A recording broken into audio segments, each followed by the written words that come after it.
বন্ধুরা, আজ আমি তোমাদের সাথে পশ্চিমবঙ্গ প্রাথমিক শিক্ষা পর্ষদের পঞ্চম শ্রেণীর আমাদের পরিবেশ বইয়ের প্রথম অধ্যায় মানব দেহের প্রথম পাঠ শরীরের বর্ম নিয়ে কিছু আলোচনা করব। আচ্ছা, শরীর মানে তো তোমরা সবাই জানো আমাদের বডি। আর বর্ম কাকে বলে তোমরা কি জানো? বর্ম কথাটি বলতে ঠিক কী বোঝায়? শোনো তাহলে একটা গল্প শোনা যাক। রাজাদের আমলে যুদ্ধের সময় দেহকে বাঁচাতে রাজারা পোশাকের উপর বর্ম পরিধান করতেন। দেখো, তাহলে তোমরা লক্ষ্য করলেই বুঝতে পারবে রাজারা যুদ্ধের সময় দেহকে আঘাত থেকে বাঁচানোর জন্য ধাতুর বা মোটা চামড়ার তৈরি বর্ম পরিধান করতেন, যাতে আঘাত থেকে কিছুটা নিজেদের বাঁচানো যায়। এই দেখো ধাতুর তৈরি বর্ম, আর এটা হলো পশুর চামড়ার তৈরি বর্ম, যা আত্মরক্ষায় সাহায্য করত তাদেরকে। এবার তোমরা দেখে নাও আমাদের শরীরের বর্ম কোন অংশটি, যেটি আমাদের শরীরকে আঘাত থেকে রক্ষা করে। সেটি হলো আমাদের চামড়া বা ত্বক। এটি দেখো 3টি স্তর থাকে। আমরা যেটা দেখতে পাই সেটা সম্পূর্ণ বাইরের অংশ। তার ভিতরে দেখছো ত্বকের নিচে কি আছে? শিরা, ধমনী, নার্ভ এবং সব থেকে নিচে আছে ফ্যাট বা মেদ। তাহলে শিরা, ধমনী, নার্ভ, হাড় এগুলোকে আঘাত থেকে বাঁচানোর জন্য, সহজে যাতে ক্ষতি না হয়, দেখছো এই যে ছোট ছোট নলের মতো অংশগুলো, শিরা, ধমনী, উপশিরা, নার্ভ সব কিছুই আছে, এগুলোকে আমাদের ত্বক ঢেকে রেখেছে এবং আঘাত থেকে রক্ষা করেছে। ফলে আমাদের শরীরের ভিতরের অংশকে রক্ষা করেছে আমাদের চামড়া বা ত্বক। তাহলে শরীরকে রক্ষা করে কে? চামড়া বা ত্বক, তাই একে বলা হয় শরীরের বর্ম। এছাড়াও দেখো এই যে স্পর্শের অনুভূতি, এটা কিন্তু আমরা চামড়া থেকেই লক্ষ্য করি। ত্বক আমাদের,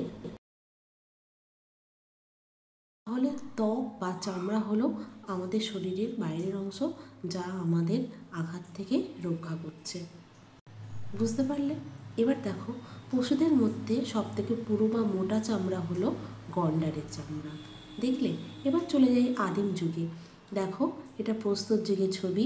আগে মানুষ কী করতো? খাদ্যের জন্য পশু শিকার করত, সংগ্রহ করত, তারপরে এই পশুর মাংসকে তারা খাদ্য হিসেবে গ্রহণ করত এবং পশুর যে চামড়া অবশিষ্ট থাকতো তা দিয়ে তারা নানা কাজে ব্যবহার করত। যেমন দেখো পশুর চামড়া তারা বস্ত্র হিসেবে ব্যবহার করেছে।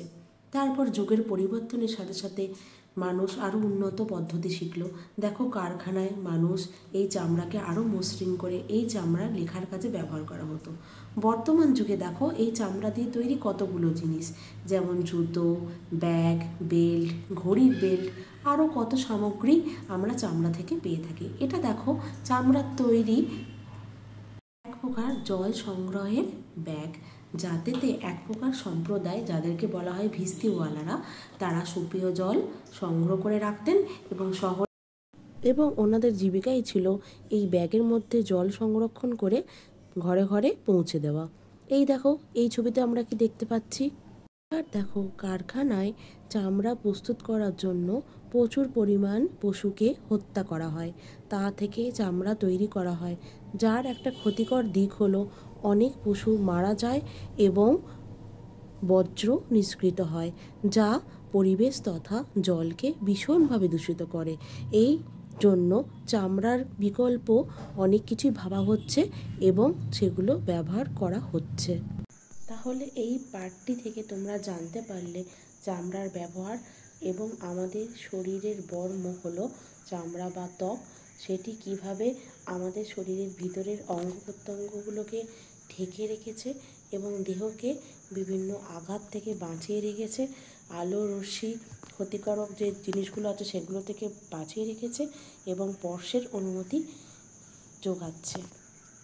তাহলে আজ এই পর্যন্তই থাক, পরে আবার দেখা হবে।